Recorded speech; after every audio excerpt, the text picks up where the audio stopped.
So you guys remember how I attached the solar panel 4 months ago?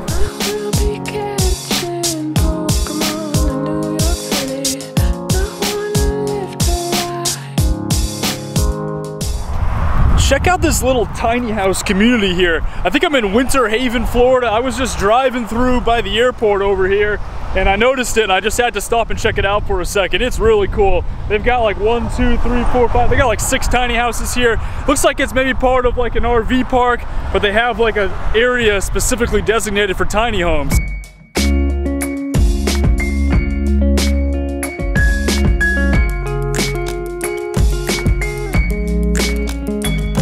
It looks like most of them are just small tiny houses on wheels and they can be moved if they need to be.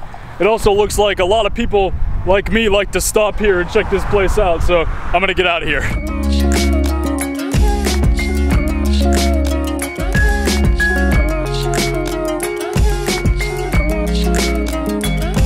It's not really too great. I attached the solar panel using industrial strength zip ties.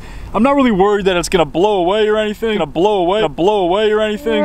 I had used industrial strength zip ties to secure it to this custom little metal roof rack with some supplies that I got at Home Depot, and it worked out really well for a while. I didn't have any issues with it. It was really quiet on the roof. It was pretty nice, but I think the exposure to the hot Florida sun multiple days in a row did some damage to the zip ties, and when I got on the highway the other day, the solar panel went for a little flight.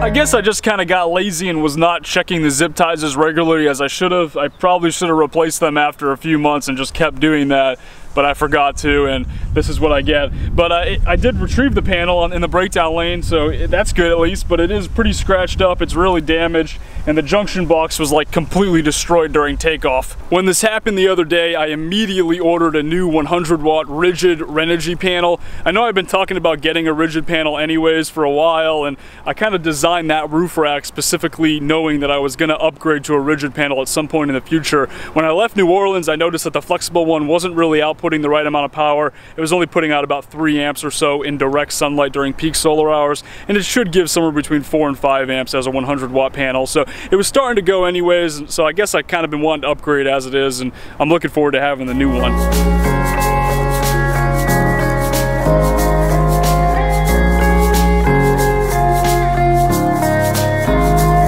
I decided to use a UPS store location to receive this solar panel package here in Orlando. I've never done this before. This is the first time I've ever tried it. I don't know if all UPS stores are the same. I think that it kind of just varies based on the store location, but this one, I called them in advance and just requested that they hold a package for me, and they said they could do that. They do charge a $5 fee for small packages and then a $10 per package fee for a larger one, so it's not exactly the cheapest option, but normally I would use an Amazon locker, but the problem is that a solar panel is way too big to fit in an Amazon locker, so that's not gonna work. I did use an Amazon locker to receive a couple of other things, some new wiring and some 3M VHB tape, because I really wanna make sure that this thing is secured to the roof so we don't have any more flights of solar panels occurring in the near future. According to UPS tracking, they received the package yesterday, but they were supposed to call me as soon as they got it, and I still haven't heard from anyone at the UPS store, and it's now the next morning, so I'm gonna go try to pick it up. It's not too far down the street. Hopefully they have it and they didn't like send it back to Renogy or something like that, because that would definitely be an issue.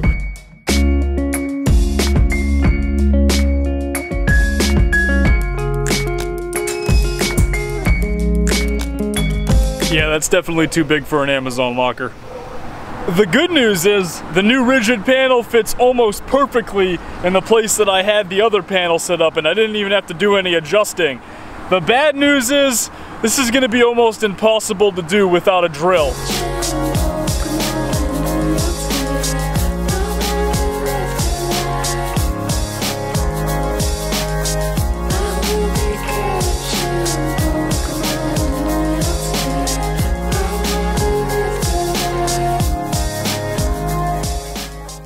Two things. Orlando is a surprisingly beautiful city, and we're gonna use zip ties again.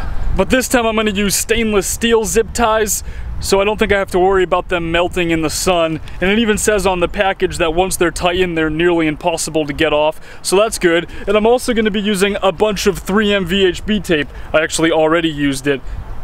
And it's going to be a problem whenever I do want to get this thing off, but at least it's not going to fly away on me.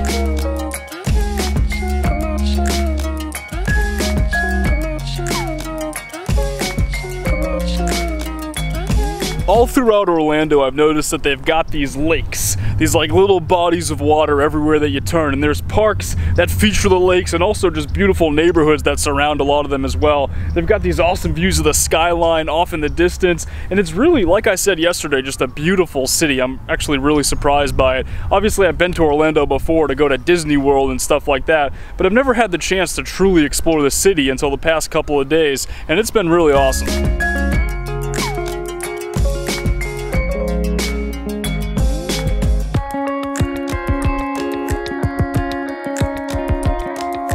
So far, the solar panel seems to be holding up pretty well. I've been driving around with it all day, took it on the highway even a couple of times, and it doesn't even look like it's moving at all. So it was fitting pretty snugly in there even before I put the tape in or the zip ties on, so I guess it doesn't surprise me too much. I guess the zip ties are just kind of like an emergency measure if for some reason all the 3M VHB tape like mysteriously melts or evaporates or something like that. But based on what 3M VHB tape has done to the roof in previous applications, I'm not really worried about anything happening to it.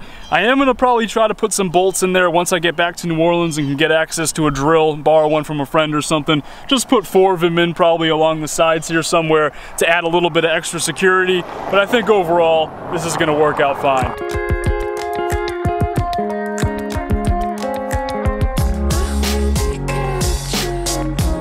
Thanks for watching, guys. Before ending the vlog, I do have one new Patreon pledge to thank. Mark Stringer, thank you so much for joining the Patreon team and for everything over the past week here in Florida. I'll talk to y'all in the next video.